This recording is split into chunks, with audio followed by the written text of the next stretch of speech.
Hello दोस्तों। राम राम, नमस्कार। मेरी एक सहेली ने बोला है कि मैं रस सिद्धांत पर भी बोलूं। तो जैसा कि रस सिद्धांत, मैं तो जब एमए में थी तो मेरे कोर्स में ही था, काव्य शास्त्र में भरत मुनि का, जिन्होंने नाट्य शास्त्र की रचना करी है, उसी में चैप्टर 6 और 7 में, 6 में रस सिद्धांत था और 7 में भाव। यही दो महत्वपूर्ण भी हैं। तो रस का नाम आते ही हमारे मन में जैसे निचोड़ने का भाव आता है, जैसे गन्ने का रस, नींबू का रस। तो यानी कि ये तो पदार्थ है, इसको हम आंख से देखते हैं, पीते हैं। गन्ने का रस तो स्वाद का अनुभव होता है और नींबू का खट्टेपन का अनुभव होता है। तो रस का जो है वो शाब्दिक अर्थ ही होता है आनंद प्रदान करना।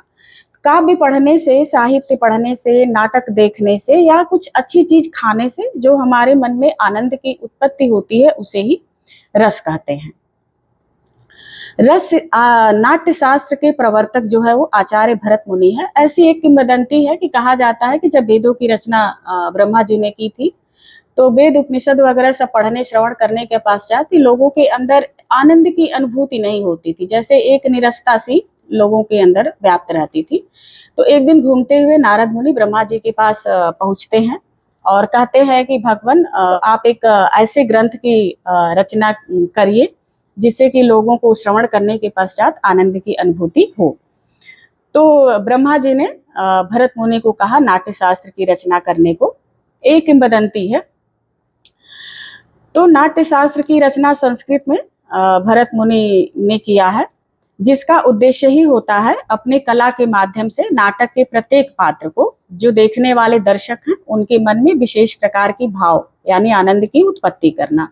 तो हमारे अंदर जो है वो असंख्य भाव होते हैं। जब हम नाटक में अभिनय करते हुए सभी पात्रों को देखते हैं तो उस अनुसार हमारे अंदर वैसे ही भाव उत्पन्न होते हैं। जैसे कि जब हम किसी माँ को, बच्चे को प्रेम से खाना खिलाते हुए या लोरी गाकर सुलाते हुए देखते हैं तो हमारे अंदर वात्सल्य भाव उत्पत्ति होती है। तो रस जो है हमारे अंदर, जब रस की जो उत्पत्ति होती है वह किस तरह से होती है, तो श्रवण करने से, देखने से, खाने से होती है। तो जो भी अब रस जो है भरत मुनि ने 8 प्रकार रसों की बताया हुआ है, जो इस प्रकार से हैं। श्रृंगार रस, जिसका स्थायी भाव प्रेम और सौंदर्य है। इसमें जो है कि नायक नायिका का प्रेम का वर्णन होता है, उनके क्रियाकलाप का वर्णन होता है। हास्य रस, जिसमें हंसी मजाक होता है, जैसे व्यंग वगैरह से जो आनंद की अनुभूति होती है। करुण रस, दुख सुख, जैसे कुछ ऐसी परिस्थिति में जब हम पढ़ते हैं तो दुख की जो अनुभूति होती है, दुख और शोक होता है, वो करुण रस का स्थायी भाव है। रौद्र रूप यानी क्रोध और घृणा का भाव, यह स्थायी भाव है इसका। वीर, साहस पराक्रम का भाव है। भयानक का स्थायी भाव जो है वो डर और भय है। विभत्स का स्थायी भाव घृणा और नफरत है। अद्भुत का स्थायी भाव जो है कि आश्चर्य है। और शांत का स्थायी भाव है भक्ति या निर्वेद। अब ये तो हो गए हमारे रस 9। भरत मुनि ने 8 बताए हैं, 9वां रस बाद में जोड़ा गया है। तो अब हम इसकी अनुभूति कैसे करते हैं, तो यानी भाव। भाव जो हमारे अंदर होते हैं वह 3 प्रकार के होते हैं, विभाव, अनुभाव और व्यभिचारी। तो नाट्य शास्त्र में कहा गया है कि भाव के संयोग से ही रस की उत्पत्ति होती है।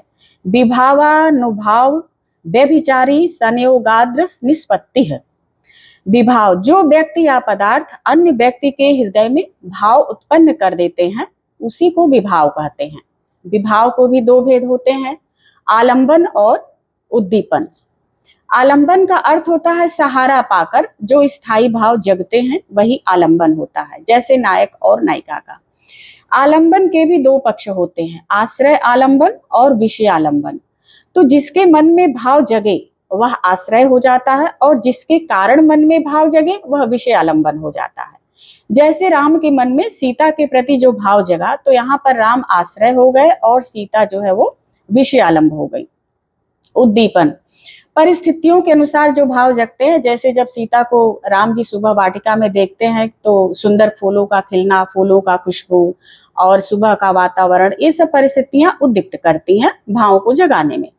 अनुभाव, आलंबन उद्दीपन के कारण जो उत्पन्न भाव हमारे बाहर आते हैं, यानी जो प्रकाशित होते हैं, उन्हें अनुभाव कहते हैं।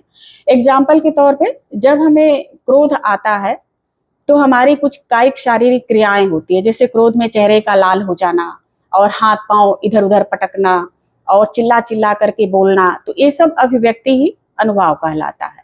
व्यभिचारी या संचारी भाव, व्यभिचारी या संचारी भाव भरत मुनि ने कुल 33 माने हैं। यह जो है परिस्थितियों के अनुसार संचरण करते रहते हैं, यानी कि उठते और तिरोहित होते रहते हैं। धन्यवाद।